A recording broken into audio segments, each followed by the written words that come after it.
Hello मेरे प्यारे students, क्या हाल चाल। हमें उम्मीद है आप सब स्वस्थ होंगे, मस्त होंगे और आप सबकी तैयारी एकदम शानदार तरीके से चल रही होगी।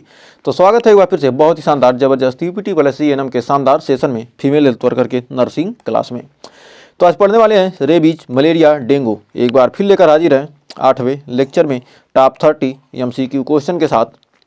एकदम जीरो लेवल से हमारे ये शुरुआत चलती है और एडवांस लेवल तक हम क्वेश्चन को करते हैं। आपको लगता है कि क्वेश्चन आसान है, लेकिन आप पढ़े हैं तभी आसान है। जो पढ़ा होता है उसी के लिए क्वेश्चन आसान होते हैं, और जो नहीं पढ़ा होता उसके लिए सारे क्वेश्चन कठिन होते हैं। तो इसलिए ये मत सोचिए कि क्या क्वेश्चन आसान है। आसान भी क्वेश्चन आते हैं, कठिन भी आते हैं, तो हर तरीके का क्वेश्चन कराया जा रहा है।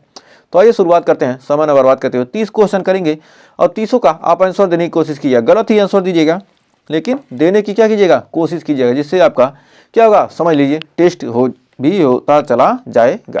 तो आइए शुरुआत करते हैं। पहला क्वेश्चन देखिएगा, मलेरिया से बचाव के लिए WHO द्वारा अनुशंसित पहली वैक्सीन कौन सी है?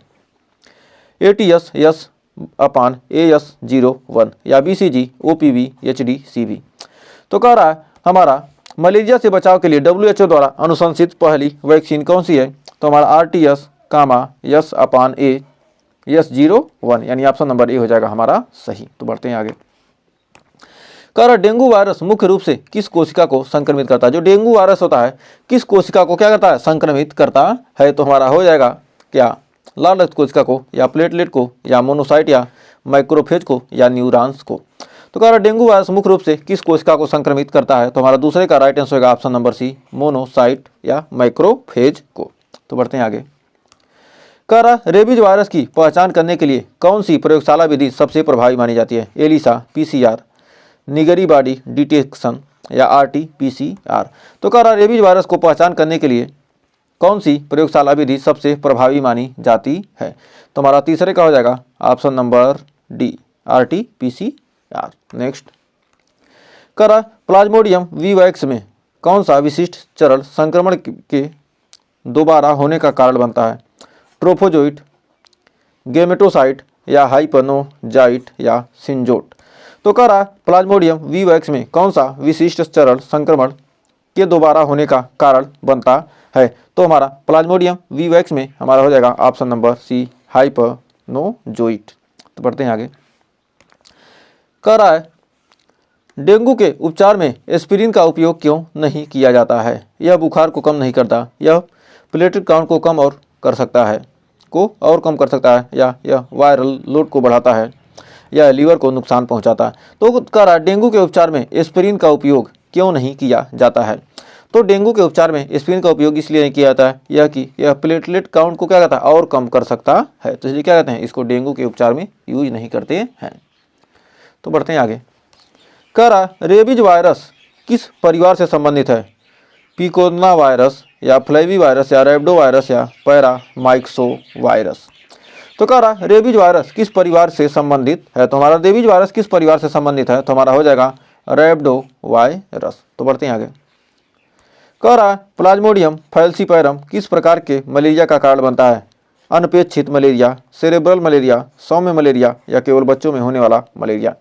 जो हमारा प्लाज्मोडियम फैल्सीपैरम, तो कौन सा मलेरिया का कारण है? हमारा सेरेब्रल मलेरिया। नेक्स्ट। कह रहा डेंगू हेमोरेजिक फीवर में कौन सा जैविक परिवर्तन अधिक होता है? प्लेटलेट काउंट में वृद्धि, हेमाटोक्रिट में वृद्धि, रक्तचाप में वृद्धि, ऑक्सीजन स्तर में वृद्धि।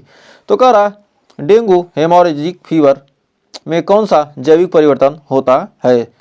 तो हमारा DHF में कौन सा जैविक परिवर्तन होता है? तो हो जाएगा हमारा हेमाटोक्रिट में वृद्धि, यानी ऑप्शन नंबर बी। बढ़ते हैं आगे। कह रहा रेबीज से बचाव के लिए दी जाने वाली PEP थेरेपी में कौन कौन से घटक होते हैं? केवल एंटीबायोटिक्स, केवल वैक्सीन, रेबीज, इम्यूनोग्लोबुलिन और वैक्सीन, और स्टेरॉयड और वैक्सीन। तो कह रहा रेबीज के बचाव में दी जाने वाली PEP थेरेपी में कौन कौन से घटक होते हैं? तो हमारा 9वें का हो जाएगा option number C, rabies, immunoglobulin और वैक्सीन। तो बढ़ते हैं आगे। तो कह रहा मलेरिया के नियंत्रण में इंडोर रेसिडुअल स्प्रेइंग IRS का मुख्य उद्देश्य क्या है? संक्रमित व्यक्तियों का इलाज करना, संक्रमित मच्छरों को मारना, जल स्रोतों को शुद्ध करना, मलेरिया वैक्सीन का वितरण। तो कह रहा मलेरिया के नियंत्रण में इंडोर रेसिडुअल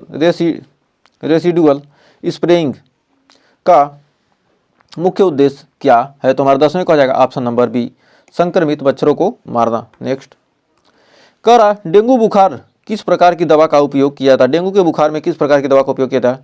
NSAIDs या स्टेरॉयड, एस्पिरिन, पैरासीटामॉल।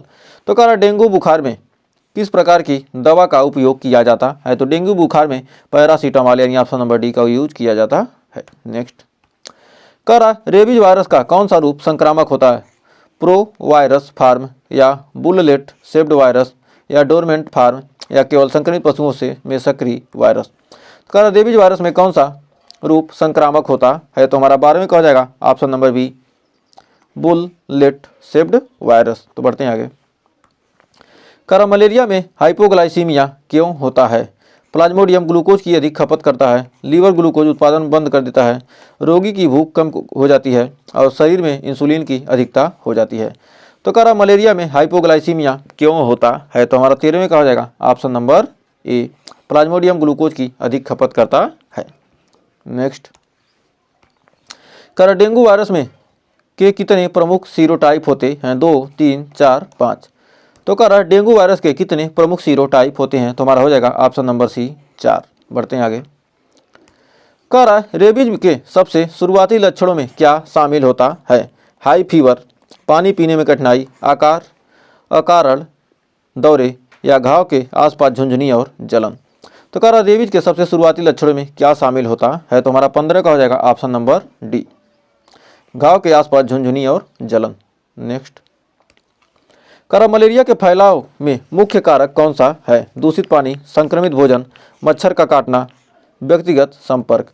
तो कह रहा मलेरिया के फैलाव में मुख्य कारक कौन सा है? तो हमारा 16वें का हो जाएगा ऑप्शन नंबर सी, मच्छर का काटना। नेक्स्ट, कह रहा डेंगू बुखार के प्रकार को रोकने के लिए सबसे प्रभावी उपाय क्या है? डेंगू वैक्सीन, मच्छरदानी और रिपेलेंट का उपयोग, मरीजों को आइसोलेट करना या केवल पैरासीटामॉल देना। तो कह रहा डेंगू बुखार के प्रसार को रोकने के लिए सबसे प्रभावी उपाय क्या है? तो हमारा 17 का हो जाएगा ऑप्शन नंबर बी, मच्छरदानी और रिपेलेंट का उपयोग। नेक्स्ट, रेबीज के नियंत्रण के लिए WHO की कौन सी रणनीति सबसे महत्वपूर्ण है? संक्रमित कुत्तों को मारना, PEP थेरेपी का प्रशासन, कुत्तों और अन्य जानवरों को टीकाकरण, संक्रमित लोगों को आइसोलेट करना। तो कह रहा रेबीज के नियंत्रण में WHO की कौन सी रणनीति सबसे महत्वपूर्ण है? तो हमारा 18 का हो जाएगा ऑप्शन नंबर सी, कुत्तों और अन्य जानवरों का टीकाकरण। नेक्स्ट, कह रहा प्लाज्मोडियम नोलेसी मलेरिया किस से फैलता है? केवल मनुष्यों से, केवल बंदरों से, मच्छरों से, दूषित भोजन से। तो कह रहा प्लाज्मोडियम नोलेसी मलेरिया किससे फैलता है? तो नोलेसी मलेरिया किससे फैलता है? तो हमारा ऑप्शन हो गया ऑप्शन नंबर सी, मच्छरों से। बढ़ते हैं आगे। कह रहा डेंगू में साक सिंड्रोम DSS किसका परिणाम होता है?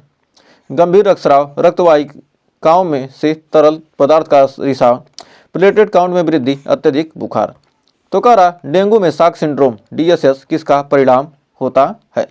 तो हमारा 20वें का हो जाएगा ऑप्शन नंबर बी, रक्तवाहिकाओं के से तरल पदार्थ का रिसाव। तो बढ़ते हैं 21वें क्वेश्चन की तरफ। तो कह रहा रेबीज वायरस का प्राकृतिक जलाशय कौन सा है? मच्छर, मानव शरीर, चूहे, चमगादड़ और जंगली कुत्ते। तो कह रहा रेबीज वायरस का प्राकृतिक जलाशय कौन सा है? तो हमारा 21 का हो जाएगा ऑप्शन नंबर डी, चमगादड़ और जंगली कुत्ते। नेक्स्ट, कह रहा मलेरिया में रिलेप्स किसके कारण होता है? प्लाज्मोडियम फैल्सीपैरम या प्लाज्मोडियम विवैक्स और प्लाज्मोडियम ओवेल या प्लाज्मोडियम नोलेसी या प्लाज्मोडियम मलेरिया। तो कह रहा मलेरिया में रिप्लेस किसके कारण होता है? तो हमारा 22 का हो जाएगा option number B, Plasmodium vivax और प्लाज्मोडियम ओवेल। नेक्स्ट, कह रहा प्लाज्मोडियम फैल्सीपैरम से होने वाले मलेरिया के दौरान कौन सा लक्षण सबसे अधिक गंभीर होता है? तो प्लाज्मोडियम फैल्सीपैरम से होने वाले मलेरिया में के दौरान कौन सा लक्षण सबसे अधिक गंभीर हो सकता है? तो सेरेब्रल मलेरिया और मल्टी ऑर्गन फेल्योर, या हल्का बुखार और ठंड लगना, या केवल सिर दर्द और मांसपेशियों में दर्द, या त्वचा पर लाल चकत्ते। तो क्या हो सकता है? तो हमारा 23 का हो जाएगा सेरेब्रल मलेरिया और मल्टी ऑर्गन फेल्योर हो सकता है किसमें? प्लाज्मोडियम फैल्सीपैरम में। नेक्स्ट, कह रहा डेंगू के निदान में कौन सा परीक्षण प्रारंभिक अवस्था में सबसे विश्वसनीय होता है? एलिसा टेस्ट या NS1 एंटीजन टेस्ट या CBC टेस्ट या डेंगू IgG या IgM टेस्ट। तो कह रहा है डेंगू के निदान के लिए कौन सा परीक्षण प्रारंभिक अवस्था में सबसे विश्वसनीय होता है। तो हमारा 24 का हो जाएगा option number B NS1 antigen test. Dengue के निदान के कौन सा परीक्षण प्रारंभिक अवस्था में सबसे अधिक विश्वसनीय है, NS1 एंटीजन टेस्ट। नेक्स्ट, कर रेबीज वायरस किस प्रकार के जेनेटिक मटेरियल से बना होता है, double stated DNA, single stated DNA, double stated RNA या सिंगल स्टेटेड RNA। तो कह रहा रेबीज वायरस किस प्रकार के जेनेटिक मटेरियल से बना होता है। तो हमारा 25 का हो जाएगा option number D single stated RNA। Next, कह रहा मलेरिया के जीवन चक्र में मेरोजोइट चरण किस अंग में विकसित होता है, लीवर, हड्डी का मज्जा, लाल रक्त कोशिकाएं, लिम्फ नोड्स। तो कह रहा मलेरिया के जीवन चक्र में मेरोजोइट चरण किस अंग में विकसित होता है। तो हमारा 26 का हो जाएगा ऑप्शन नंबर सी लाल रक्त कोशिकाएं। तो बढ़ते हैं 27वें क्वेश्चन की तरफ। तो कह रहा डेंगू वायरस का मुख्य वाहक कौन सा मच्छर होता है, एनाफ्लीज मच्छर, क्यूलेक्स मच्छर, एडीज इजिप्टी मच्छर या एडीज एल्बोपिक्स मच्छर। तो कह रहा डेंगू वायरस का मुख्य वाहक कौन सा मच्छर होता है। तो हमारा 27 का हो जाएगा option number C Aedes aegypti मच्छर। नेक्स्ट, कह रहा रेबीज संक्रमण के उन्नत चरण में मरीज को प्रकाश और ध्वनि के प्रति संवेदनशीलता क्यों होती है, वायरस मस्तिष्क में न्यूरॉन्स को प्रभावित करता है, आंखों की रोशनी कमजोर हो जाती है, शरीर में पानी की कमी हो जाती है, इम्यून सिस्टम अधिक सक्रिय हो जाता है। तो हमारा कह रहा रेबीज संक्रमण के उन्नत चरण में मरीज को प्रकाश और ध्वनि के प्रति संवेदनशीलता क्यों होती है।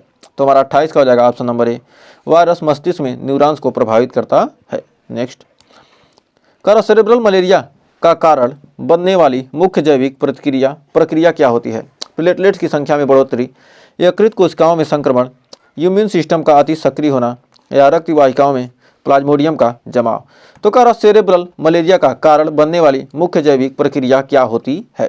तो हमारा 29 का हो जाएगा ऑप्शन नंबर डी रक्त वाहिकाओं में प्लाज्मोडियम का जमाव। तो बढ़ते हैं आज के लास्ट क्वेश्चन की तरफ। कह रहा डेंगू से पीड़ित मरीज में फ्लड मैनेजमेंट क्यों महत्वपूर्ण होता है, रक्त वाहिकाओं से प्लाज्मा का रिसाव रोकने के लिए, प्लेटलेट काउंट बढ़ाने के लिए, वायरस को खत्म करने के लिए या लीवर फंक्शन सुधारने के लिए। तो कह रहा डेंगू से पीड़ित मरीज में फ्लड मैनेजमेंट क्यों महत्वपूर्ण होता है। तो हमारा 30 का हो जाएगा ऑप्शन नंबर ए रक्त वाहिकाओं से प्लाज्मा का रिसाव रोकने के लिए। तो हमें उम्मीद है ये 30 क्वेश्चन आपको अच्छे से क्लियर हो गए होंगे। तो 30 में आपने कितने क्वेश्चन सही किए हमें कमेंट में ज़रूर बताइएगा।